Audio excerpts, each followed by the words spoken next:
We're focusing on the theme of Lifnim Meshudas Hadin, going beyond the letter of the law.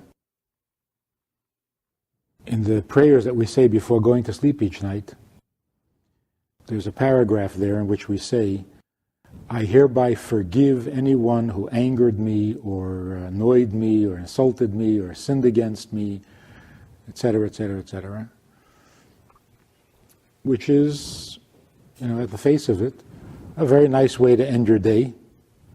Get rid of whatever angry feelings you have, forgive the people who offended you, and go to sleep with a clear conscience. But that's if you're going by the letter of the law. If you go beyond the letter of the law, what in the world does it mean? I was insulted, I was offended, I was hurt, and I'm forgiving. That's too arrogant. Why were you insulted?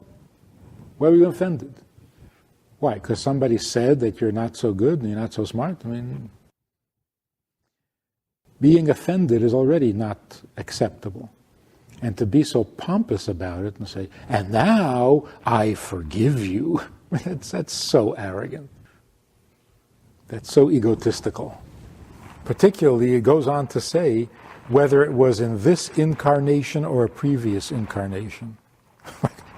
What in the world does this mean? You're still angry from a previous incarnation and you're getting around to forgiving now? You've been carrying a grudge for like 300 years or something? So jokingly, a famous chassid once said, how can a chassid say this prayer? He couldn't have been offended, he couldn't carry a grudge, and he doesn't feel so pompous that he's going to forgive someone for offense against him. So he jokingly said, that's why he says, in this incarnation or a previous incarnation. Because in a previous incarnation, maybe you weren't a chassid. So in that incarnation, maybe you did get angry. But now that you're a chassid, what? You don't get angry at people insulting you or offending you or egotistical stuff like that. Beyond the letter of the law takes us beyond the natural human responses. Because the natural human responses are nothing to be proud of, nothing to get excited about. For example, you look at a child. All children's reactions are not nice. They're selfish, they're cruel, they're insensitive, they're inconsiderate. A child is not nice. And yet, those are the most natural responses. What could be more natural than a child? Innocent. Innocent and not nice. So if we don't get past those things, we're being natural, but who says natural is nice? As comedian says, I have a God-given right to be obnoxious. After all, he created me that way. So it's a divine gift, because I was naturally born obnoxious. It's natural, but it's not nice, not acceptable. So beyond the letter of the law means literally to get beyond human natural response. Because the human response is egotistical. We are self-centered. We think first and foremost of ourselves, of our own survival, of our own defending ourselves and so on. And thinking of another person is a rare occasion. Putting another person before ourselves, that's already unnatural. And that's beyond the letter of the law. By the letter of the law, you may defend yourself. If somebody insults you in public, you can, by the letter of the law, according to Torah, take him to court, to Jewish court, and sue him for insult. Because the fact is, you were insulted, and it hurts. Beyond the letter of the law, what insult? What's the insult? He called you a liar? You are a liar. What's the insult? Nobody is supposed to know that you're a liar? So you want to be a liar and a bluffer? Here's a story. Some guy came to his Rebbe And the Rebbe started criticizing him for something that he had heard, the Rebbe had heard that this chassid had done. And the chassid said, Rebbe, excuse me, but it's not true. I didn't do that. And the Rebbe said, oh my God, you want it to be true also? Of course it's not true. If it were true, I wouldn't talk to you altogether. But why are they saying these things about you? You actually, a person says, but wait a minute, I didn't do it. Well, thank God for that. But what's that got to do with what I'm telling you? In other words, I can only talk to you if you did do it. So if you did do it and people are talking about it, so what's the insult? You want to be able to do it and nobody should know? And make believe you didn't? So beyond the letter of the law means simply there are natural responses, there's human weakness, which the law takes into consideration. But beyond the letter of the law, what are you doing with these human weaknesses? Haven't you outgrown them yet? Haven't you gotten past them yet? Isn't there a whole life beyond that that is waiting to be explored and experienced?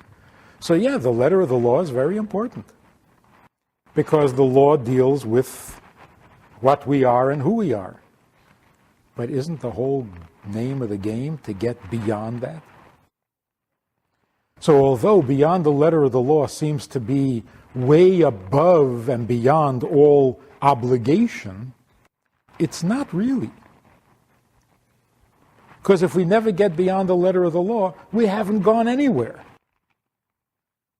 So getting beyond the letter of the law is not a luxury.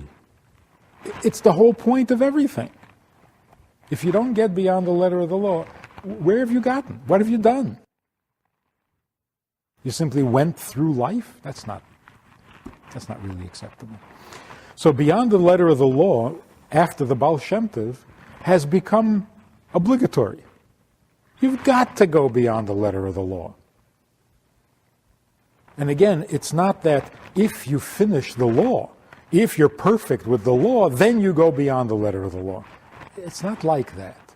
Beyond the letter of the law means don't respect human weakness. Don't justify it. Certainly don't glorify it. Yes, it's human nature, but So here's the point of tonight's topic. Don't believe everything you feel. Not a good line. You can think about this for 10 years. Don't believe everything you feel. The whole point of intelligence is to get us beyond what we feel. You don't need to be intelligent to feel what you feel. A child whose intelligence is not developed at all gets very angry, gets very happy, gets very annoyed, gets very jealous. It doesn't take any intelligence. So what is the function of intelligence? The function of intelligence is to get us past what we feel, beyond. So the point is, don't believe everything you feel. Don't worship your own experience, your own sensation. For that we have seichel. For that we have intelligence. Now, in treatment of addictions, there is this analysis or this insight that people who are prone to addictions have an addictive type of thinking that precedes the addiction itself and actually leads to the addiction. So, for example, every addict insists that he's not addicted. I can stop anytime. No, I just do it because you got me upset. But no, I can stop anytime. I'm not addicted. Now, generally, the assumption was that kind of distortion of truth comes from the addiction. Since he's so addicted, he can't think his way out of it. But the truth is the opposite. That kind of thinking existed before the addiction. So here's what Chassidus says about that. The Alter Rebbe says in Tanya many times over that the mind governs the heart by nature and by birth.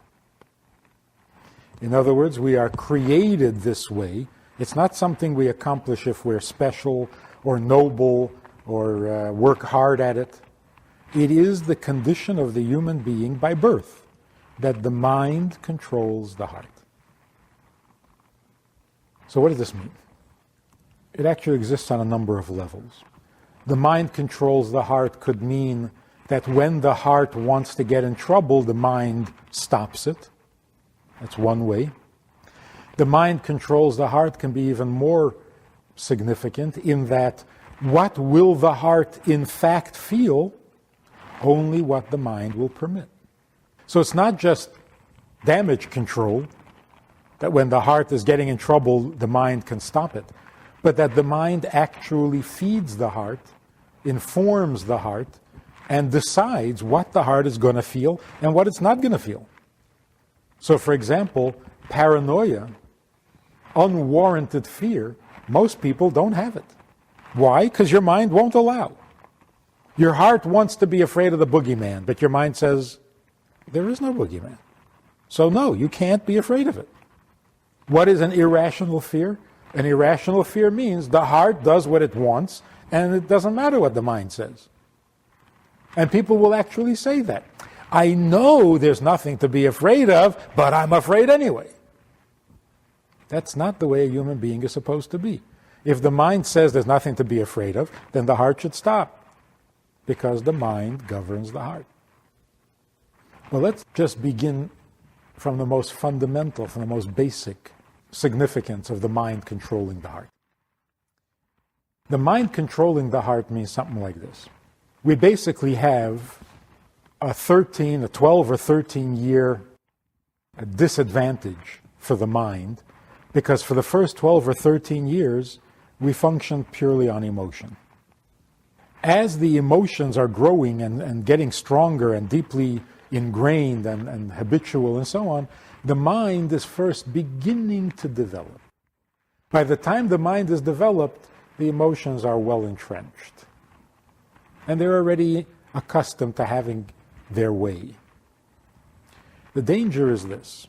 As the mind develops in the child, does it develop independent of the emotion, or is it trapped by the emotion, limited by the emotion?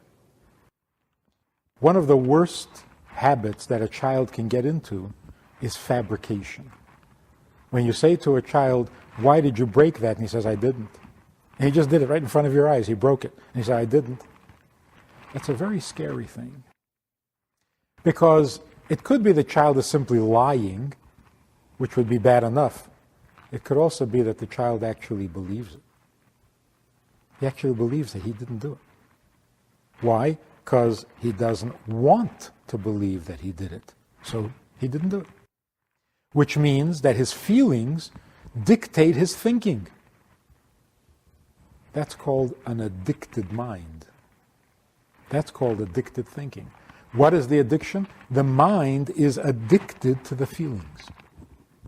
Can't get past the feelings. So the feelings dictate what the mind is going to think. And that's really scary. So the wisdom says, don't believe everything you feel. So when you say to a child, I know you're not in the mood, but you got to go. I know you don't want to, but it has to be. Besides disciplining, besides teaching the child self-control, you are peeling his thinking away from his feelings. You're saying, okay, those are your feelings. Now, what should we do? We should do what we have to do. So don't let your thinking get caught or trapped in your emotion. That's a very necessary and healthy part of raising a child. So what does addictive thinking mean? Addictive thinking means if I don't want it, then I don't think it is. The mind controlling the heart means that the mind developed independently, even though the emotions were there first. And once it develops, it can control the mind. Let's take a look at a Mishnah. It's a Mishnah we've talked about, but we'll take another approach. The Mishnah says, who is wise? Ezehu chacham. Who is wise? The person who learns from all people. And who is strong? The one who controls his impulses. And who is honored? Who is rich? The one who is content with his portion. There's a relationship between these statements. Ezehu chacham, who is wise? What this means is, what constitutes true wisdom? So according to what we were saying about addictive thinking, who is wise? Someone who can learn from others. A person whose thinking is addicted is not open to influence from the outside. So if you say to a person who's addicted in their thinking, you say, so that's your opinion. So that's what you think. Well, how about asking others what they think? How about getting another opinion? And they can't. They can't. What's another opinion? This is it. To be open to another opinion means that your mind is free, independent of your emotions. And that's why you're capable of hearing another opinion, even though you already have an opinion. Because the mind, a chacham, is objective. Feelings are subjective. So if your mind is independent of the feeling, then it can function objectively. This is what I think. What do you think? I don't like the idea, but what do you say? And what you say counts. Maybe you'll change my mind. Maybe I don't think it's a good idea, but since you think it is a good idea, maybe we should do it your way. That's a chacham. If I'm trapped in my emotions, I can't consider your opinion. I'm angry. I want. What's the difference what you think? What you think is not going to change my feeling. Because feelings are not open to negotiation. They're non-negotiable. They're subjective, not objective. So who is a chacham? The one who can learn from others. And because he is objective, he can learn from anybody. Why would a person take advice only from certain people? Why would he learn only from certain people? Not because of his wisdom, because of his feelings. I'm going to listen to a shmendrik who never went to school and never had a job in his life? What is that, an intelligent statement? No, that's an aspect of my pride, of my vanity. I don't talk to people who are not known to be intelligent. That's not an intelligent choice. That's an emotional choice. If I'm really objective and I'm not allowing my emotions to influence my thinking, then I'm open to anybody. What's the difference? You can learn from anybody. There is something to learn from everybody.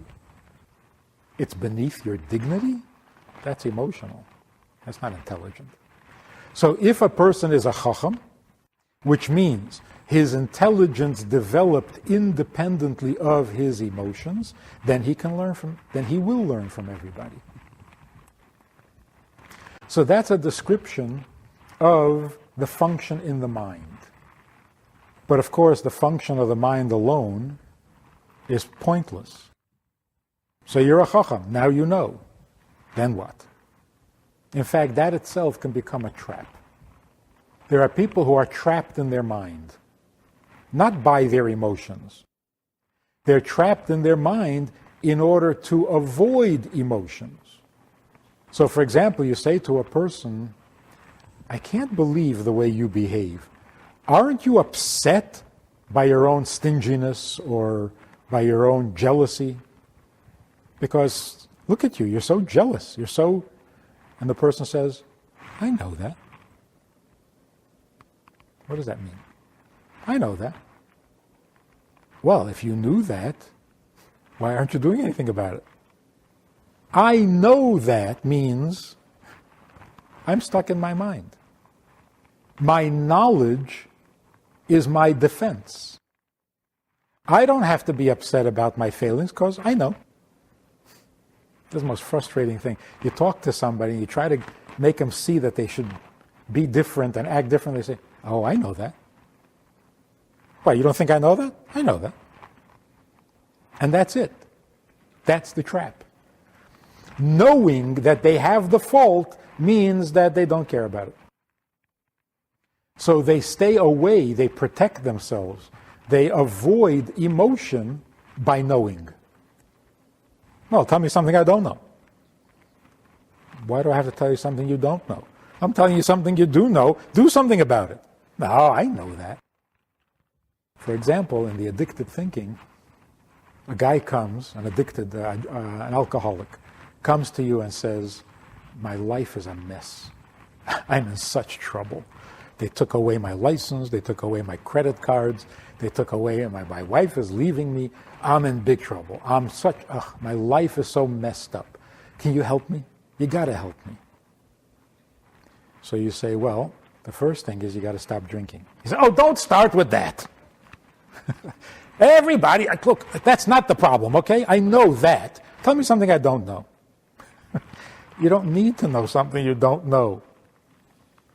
You need to stop drinking. So, don't go. I don't want to talk about that. Because that's a boring, I know that already. And therefore, so somehow, by knowing it, the knowledge prevents you from feeling bad about it. That's a trap. Rabbi Twersky gives an example. He says that the alcoholic says, help me. You got to help me. I'm in big trouble. But don't talk about my drinking. That's like a person saying, I really need to know, maybe you can help me. I really need to know how much is 2 and 2. But don't say 4. Don't give me the 4. Everybody tells me 4. I don't want to hear 4. Just tell me how much 2 and 2 is. I really need to know. So, well, I'm afraid it's 4. So, right with the 4. Again with the 4. I know the 4. Give me something else. There is nothing else. 2 and 2 is 4. So knowing can sometimes be the obstacle to feeling. Or it can be used that way. So as soon as a person says, oh yeah, I know that, there's the problem. He's using his knowledge to avoid feeling. So the second step is, knowledge is meant to lead to feelings. The mind controls the heart doesn't mean simply damage control. The mind controls the heart means the function and purpose of a mind is to control a heart, to have a heart, to use a heart, not to be separate from the heart. So who is strong? Meaning to say, the effect of the mind on the heart can be weak or it can be strong. So who is strong? One who controls his impulses. So who is wise? Somebody who can think independent of his feelings. Now who is strong? One who controls his feelings. Avoiding your feelings is weakness. Weakness of the mind. Now, who is rich? This takes us into behavior. Rich means the ability to give. Poor means the need to receive. So who is rich? Who can give others? Who can teach others? Who can influence others? Because that's the next step. If you have a mind, and the mind produces a good heart, okay, and what's the point of that? So now you're a good guy. Now you're a chacham and a gibber. Now you're wise and strong. Yeah, but who needs you? So what good are you to anybody? So that has to lead to action. In general, emotions lead to action. That's what they're for. The emotions are there to animate behavior. Otherwise, the behavior is mechanical. So to make the behavior rich, and behavior in general is rich because it influences others. It affects others. So that's the third stage of development. When you're a chacham, which means your mind can think. It's not trapped by the feeling. And it influences your heart because you can control your impulses and choose your impulses and guide them and so on and so forth. So that your emotions are now healthy and strong. Now you have to be rich. Rich means have a lot of accomplishment. A wealth of achievement. And that means influencing the world around you. In influencing the world around you, who is rich? The one who is happy with his lot, with his chelik. A person's portion, a person's lot, means not him. Something he has. So chacham, well, that's him. Strong, that's him, his feelings, but deeds or accomplishments or influence on others, this is not him. This is outside of him. This is what he acquires. It's his lot. It's his portion. It's like owning a field. If you own a field, that's your portion. It's not you, something you acquired. So when it comes to behavior, which is outside of yourself, this is called chelik, your lot, what you have, not what you are. Who is rich? The person who is happy with what he has. The person who performs and influences others with joy. And then the fourth thing is, who is honored? Who is honored means getting feedback from others. You influence people, you get feedback. That's called honored. You're getting a response from outside. So who is really honored?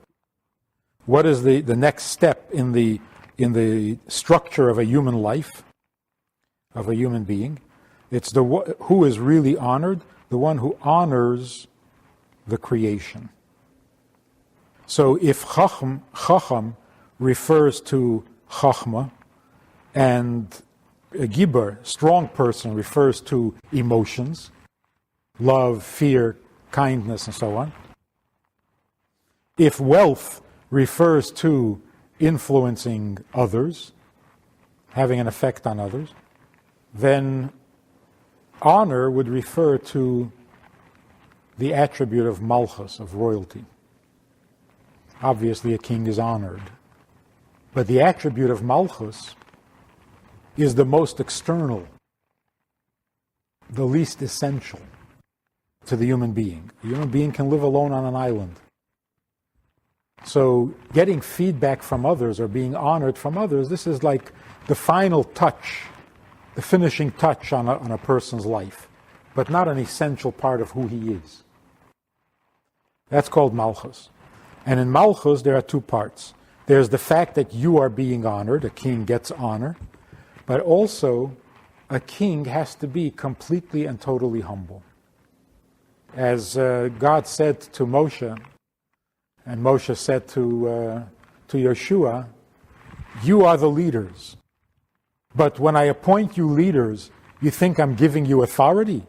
I'm enslaving you. I'm giving you a burden, not an honor. Because to be responsible for others, on the one hand, you have to be firm and strong and head and shoulders above. But on the other hand, you are their slave. So a king has to be both royal and humble. So who is truly honored, the one who honors everybody. Complete humility. So now we have a picture of a life, of a significant, meaningful life. He is a chacham, he is a gibber, he is rich, and he is honored. That's what life is made up of. Life is made up of gaining intelligence so that you can think beyond your own emotions. Then the mind influences you so that you have the right emotions. That makes you strong. Then, having the right emotions, you influence others and you accomplish something in your life. And in spite of all the accomplishments, you remain humble. That's a Mensch. That's it. That's the whole story. A person has to have intelligence, otherwise he's not a human being. The intelligence has to influence the heart, otherwise he's not a good human being. The heart has to share with others and influence others and change the world around you, otherwise you're not a productive human being. And then after all of that, you have to be humble. Otherwise, you just ruined everything. You just destroyed everything you accomplished. And that's life. That's the whole story. So the crucial line, the crucial turning point of it all is not to get stuck on the natural feelings, to go beyond the letter of the law. So all of the things we've been talking about in Pirkei Avot, that it's all beyond the letter of the law, it all can be summed up by this one sentence. Don't believe everything you feel. Because to believe everything you feel means you're stuck in the letter of the law. You haven't gotten beyond. And beyond doesn't mean some lofty, idealistic, holy level. It means simply being healthy. Because if you don't get beyond your feelings, you're not a healthy human being. It is the nature of a human being that he is intelligent, even in his emotions. There was a famous chassid way back when, the first generation of Hasidus, who during the Franco-Russian War, he was spying for the Tsar. And he was present in a tent out on the field, on the battle, on the front, where the French generals were making their plans and mapping out their strategies. Napoleon walked into the tent and he sensed that somebody is a spy, that somebody can't be trusted. And he looked around and he saw this chassid who was the interpreter. That's what he was there for. He was supposed to be an interpreter, not a general in the army. So he said, I think you're a spy. And if you are, I'm going to shoot you. And then he walked over and put his hand on his heart to see if the heart was beating in panic. And if it had been beating too rapidly, he would have shot him. But the chassid told his heart to remain calm, and it did. So Napoleon let him go. When he came back to Russia, he told the chassidim there that Tanya had saved his life, because he studied in Tanya that the heart is governed by the mind. And so he was able to control his heartbeat, because the mind controls the heart. Now that's a very advanced level. And that doesn't come by nature. That comes from effort, from training. But when the Rebbe says over and over again that the mind controls the heart by nature, by the way that we are born and created, he's not talking about that kind of control. He's simply talking about the fact that the mind can disagree with its own heart. That's the nature of a human being. In fact, that's the nature of intelligence. Intelligence means I can disagree with my heart. If I can't disagree with my heart, that's a loss of intelligence. And that's what they call addictive thinking. The mind is not free to think. It can only agree with the emotion. But then it's not intelligent. Then it's not a chacham. Then there is no chachma. So I was talking to a group of boys from the yeshiva, and they were asking me, one of them was saying, like, how do you explain such and such? And I said, well, before I give you the explanation, let me ask you a question. Does your mind control your heart? And he said, no. Out of all humility, in all humility, he said, no. I said, your mind doesn't control your heart? He said, no, of course not. I said, in that case, I'm not answering your question, because what's the difference? What's the difference what I say? Your mind can't think. You're going to do whatever you want anyway, because your mind doesn't control your heart.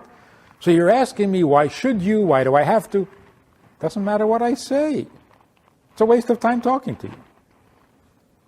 He said, yeah, but not everybody is on that level where their mind controls their heart. I said, I think you misunderstood.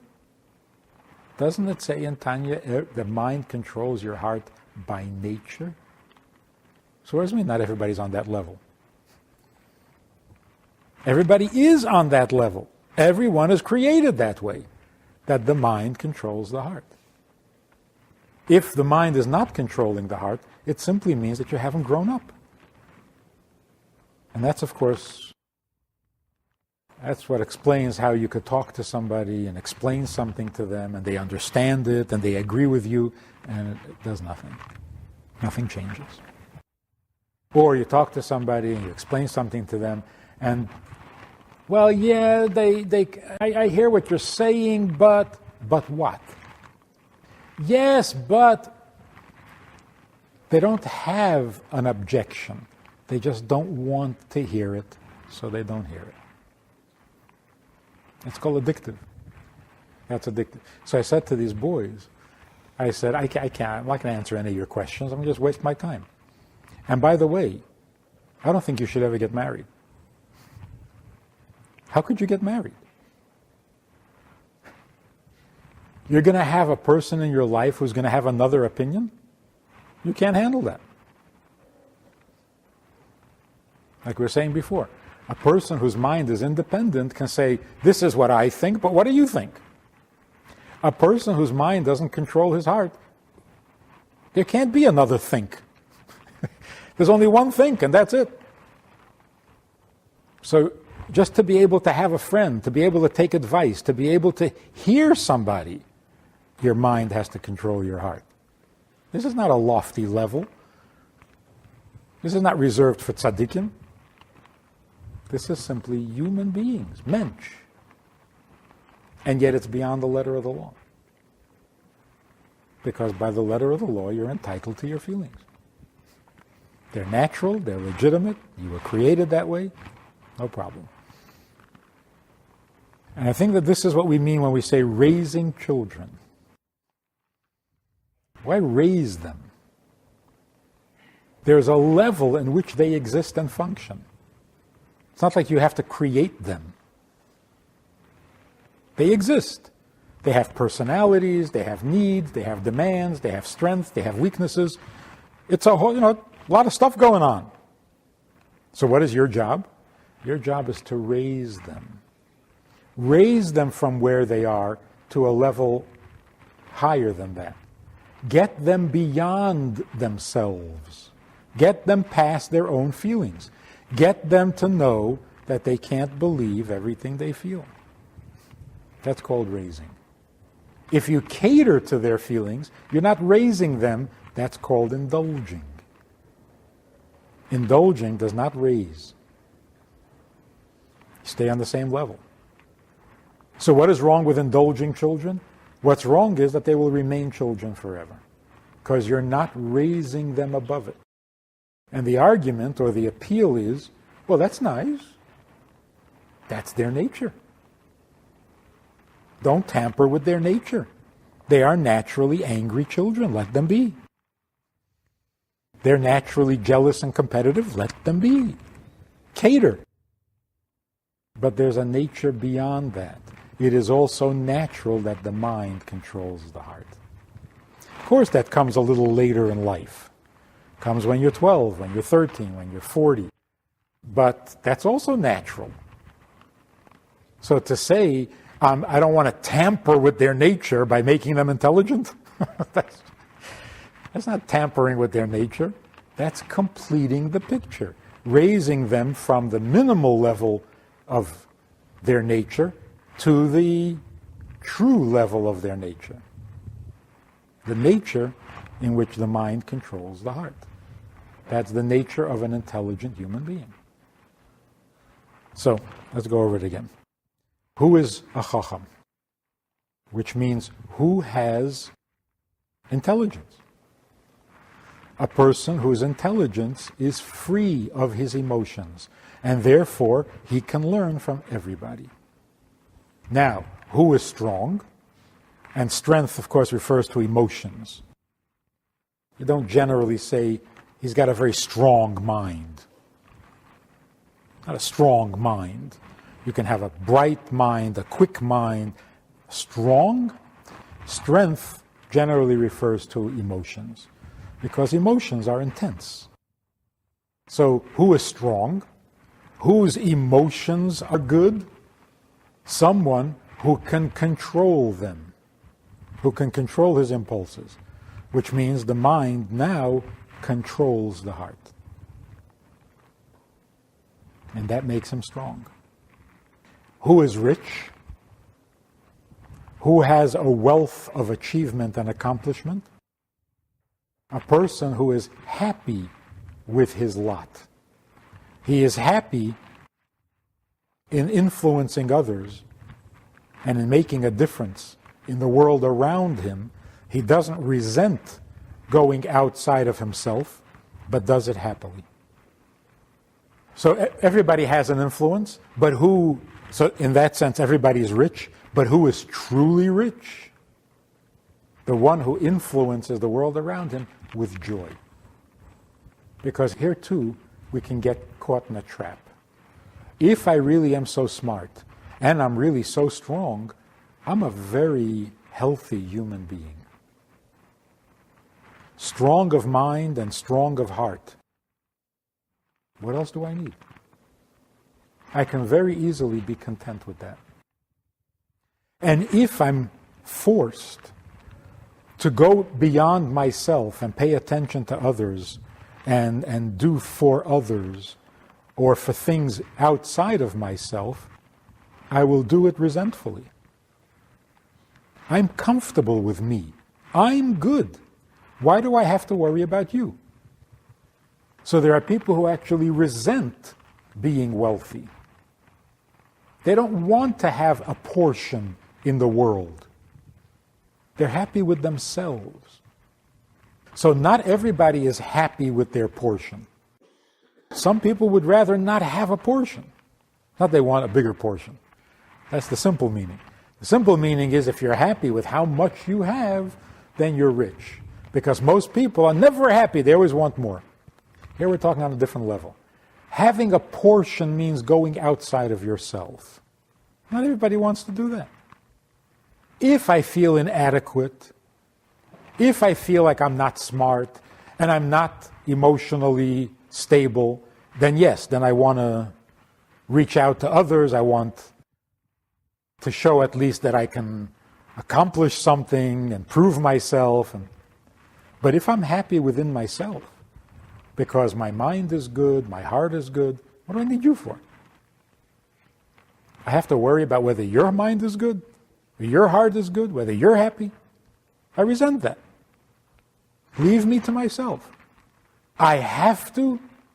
All right, fine, I'll do it, but not happily. So that's a person who is not rich, even if he accomplishes a lot, but he does it unhappily, resentfully. He has to force himself.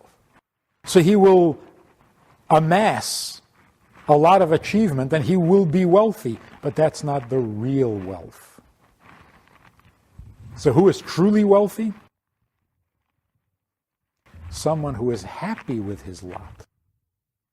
He is responsible for others. He is involved in the world around him, outside of himself, and he's happy about it. He's glad. Now, the next trap is, if he is such a mensch, he is so intelligent, and he's so emotionally healthy, and he has accomplished a lot in the world around him, by nature, by the letter of the law, he will feel quite accomplished. And he will become arrogant. He will thrive on the honor that he is receiving for all of his virtues. And he will be honored. I mean, there is reason to honor him.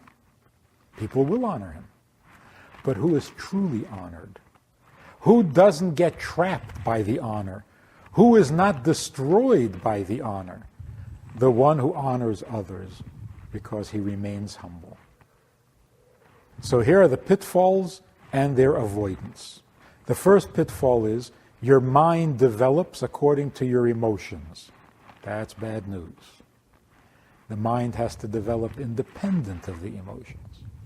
Second thing is your emotions are good, but they're not intelligent. See, it doesn't say who is strong, one who controls his evil inclination. No. That's just good. That's not strong. Who is strong, one who controls his inclination, not his evil inclination. The person who controls his evil inclination is just barely decent. That's according to the letter of the law. You don't control your evil inclination, you're not even living by the letter of the law. We're talking about something beyond. So who is strong? A person who controls his inclination, not his evil inclination. In other words, his natural inclinations. He isn't jealous just because he happens to feel jealous. His emotions are governed by his intelligence. He doesn't believe everything he feels. He doesn't worship his own feelings or his own nature, even though they're good, not evil. The third trap is, if you're so comfortable within yourself, then you resent having to step out of yourself and get involved with the world around you, with others. So who is truly wealthy? A person who's happy to go outside of himself and to take care of others, to serve. And then there's the final trap. Now that you're such a mensch, it could go to your head. So who is truly honored? Who is not destroyed by the honor he gets? One who remains humble. How is he humble? He is busy honoring others. He gives honor more than he gets. So we might even say that addictive thinking is almost a form of idolatry, because addictive thinking means you worship your own feeling. You can't see past your feeling. What does it mean you can't see past? That's called God. What is God? God is that which beyond him there is nothing. There's nothing beyond. Well, if there's nothing beyond your emotions, then you're worshiping your emotions. There can't be a world without God. That's called worshiping God. There's no other way for me to be but to be angry. Well, then you're worshiping your anger. It's not my taste, it's not my style to do that, so I cannot. Not my thing. And if it's not my thing, then it's out of the question. It's called worshiping. Why is it out of the question? So don't believe everything you feel is a very profound thought. It's a great truth. Don't worship a feeling. It's not the final word. There is life beyond. Somebody asked one of the Chassidim, who were the heroes back in Russia, never bowed to the communists, never budged an inch, never gave up, took all the suffering and all the pain and outlived them all. And somebody said, how did you do that? What made you so strong? And he said, I'm not strong. If you were there under those circumstances, you would have done the same thing. Because you got to do what you got to do. That sounds so simple. You want to be honest? Well, then even when you're tempted with a very quick and easy profit, all you have to do is lie a little bit or steal a little something. If you want to be honest, you don't do that.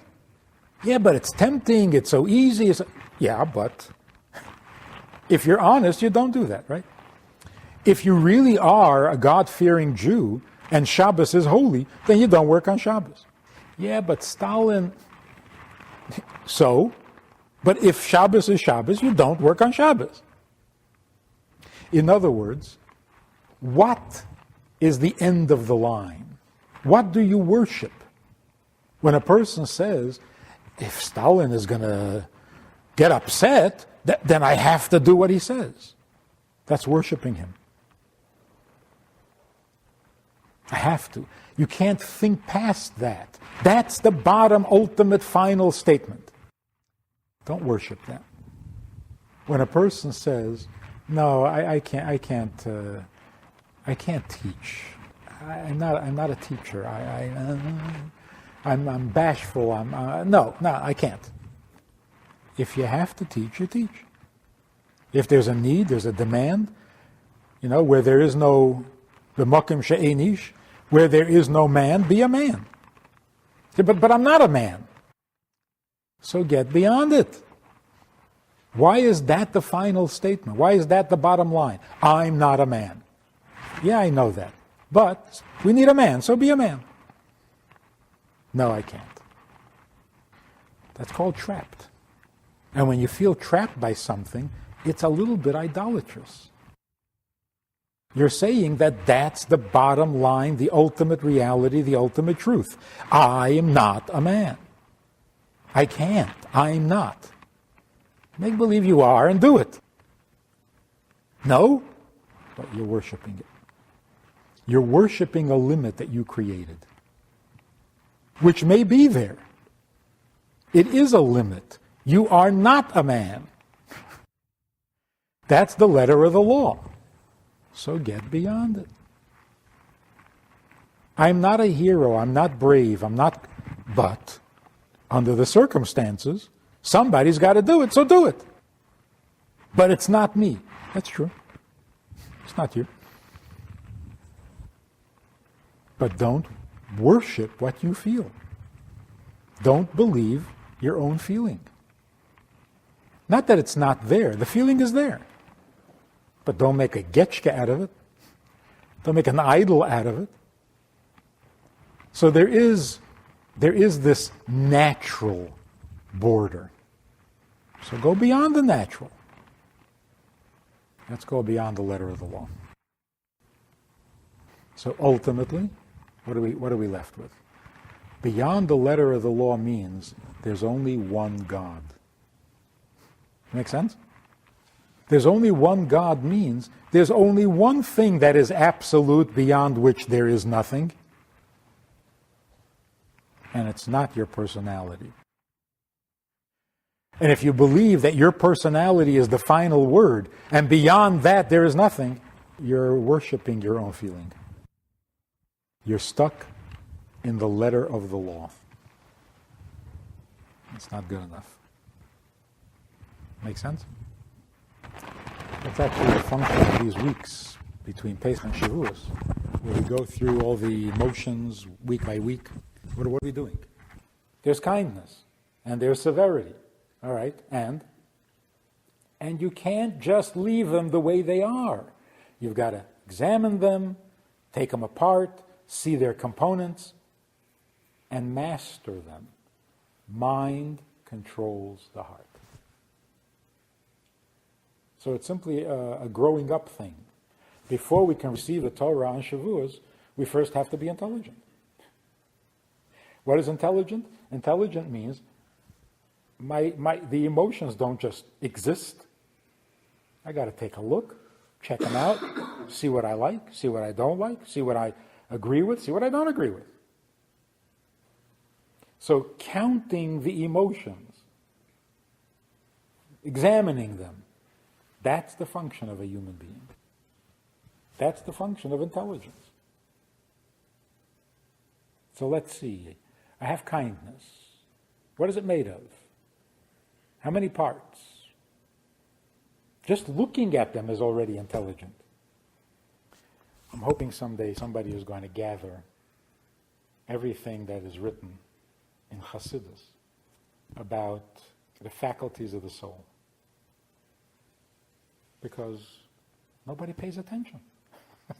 This is not intelligent. Just knowing that the human soul has 7 emotions. You're starting to become a Mensch. Most people don't even know. There are 7? But you don't know.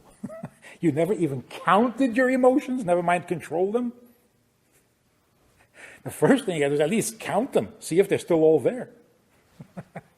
If you have a marble collection, you count them. You have emotions, you never counted them. That's not an intelligent way to live. So Hasidus comes along and says, there are these emotions, and each one is made up of 7, and you can combine them, and you can... All right, we're starting to become intelligent. To be continued.